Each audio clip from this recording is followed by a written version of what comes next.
This is WTVM News Leader 9. Here's what's happening right now. Police are searching for a man with a knife after he attacked a woman and tried to rape her. Details on how this scary situation unfolded in her driveway. Plus, a gunman is on the run tonight while another man recovers from getting shot in the foot. We've got the latest on this investigation.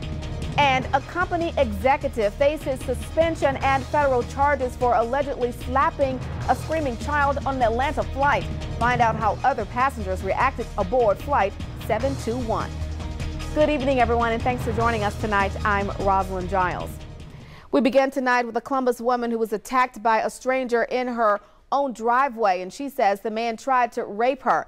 The victim's husband was at work when it happened and tells News Leader 9's Dante Renzulli the disturbing details.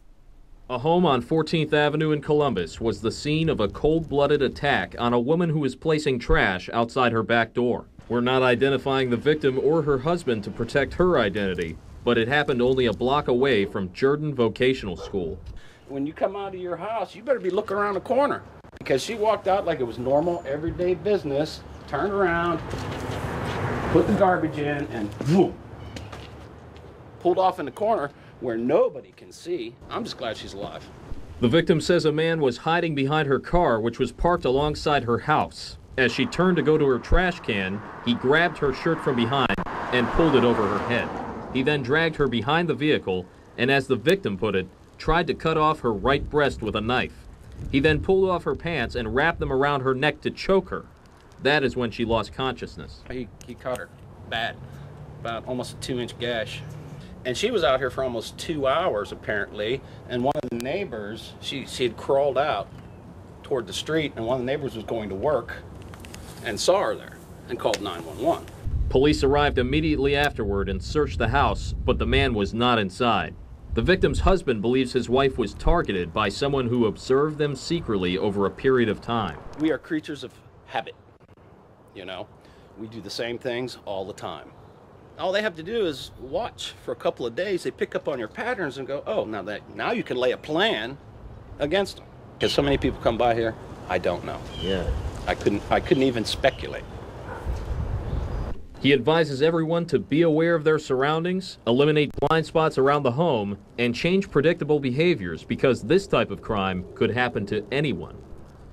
The victim's family believes that this was not a spur-of-the-moment attack. It took planning and calculation. Police are currently looking for this man who is still out in the community somewhere. It's hard to imagine a person who would be capable of committing a crime like this. Rosalind? All right, Dante, thank you for that report. Gunshots at a Columbus housing complex send a man to the hospital. Police tell us the 20-year-old victim got shot in the foot at Warren Williams Apartments near Winton Road. Now, we do know he was in the street when the shots rang out around 4:30 Friday afternoon. Police met him at the medical center where he was treated and released. No arrests have been made. Now to that disabled Carnival cruise ship Triumph that left more than 4,000 passengers in dangerous conditions for days. The ship was stranded at sea and people on board had to deal with power outages and unsanitary conditions. While the first lawsuit has already been filed, some of Triumph's passengers are looking at the silver lining, praising the ship's crew and other tourists on board who rallied. Passenger Lisa Miller is just returning home and glad to be done with the cruise nightmare.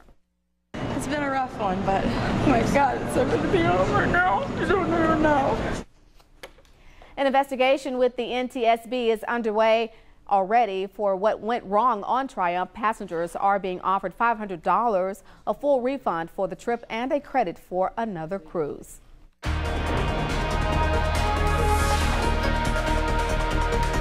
And good Saturday evening. Boy, was it a cold day out there, especially with those blustery winds. That really has been the big weather story for us out there, because when you factor it in, it feels even colder. We've got temperatures in the 30s already at Wadali at 38, elsewhere low in mid 40s. So what about the wind speeds? Here they are, gusting out of the northwest at 20 in Columbus, 15 LaGrange, and 18 in Auburn. So when you factor in the wind with the actual temperatures, it's looking like feels like temperatures are into the 30s. We'll have your Sunday forecast and let you know if things get better coming up in a few minutes.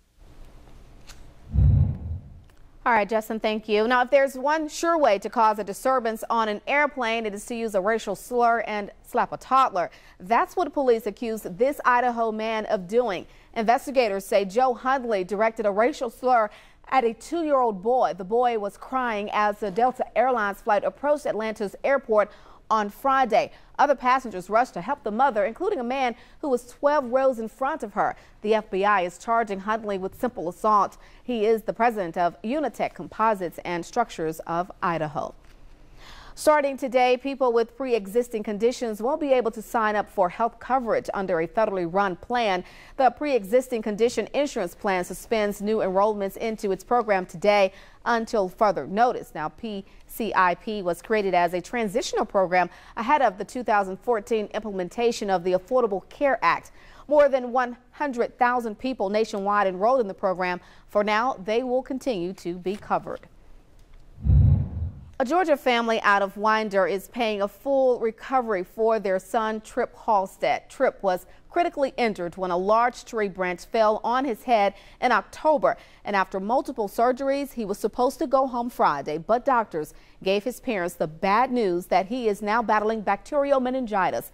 Bill and Stacy Halstead created a Facebook page giving the community his updates, and they say it helps with the pain of watching their little boy suffer, knowing so many people are praying for Tripp. The fact that so many people around the world are praying for our little Winder boy is just, sometimes it's just so overwhelming you don't even understand. At this time, doctors are saying it's a dangerous time for a little Tripp, but he is expected to pull through, and that is good news.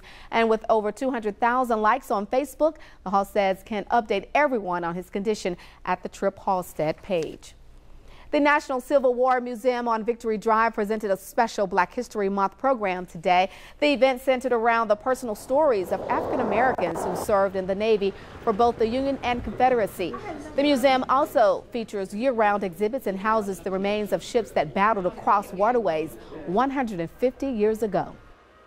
Today is our Black History Month program. It's called Black and Blue, which is a reference to, of course, African Americans serving in the navies of the Civil War, because both the North and the South enlisted men wore blue, so black and blue. And we're telling some real stories about real people that actually existed during the Civil War.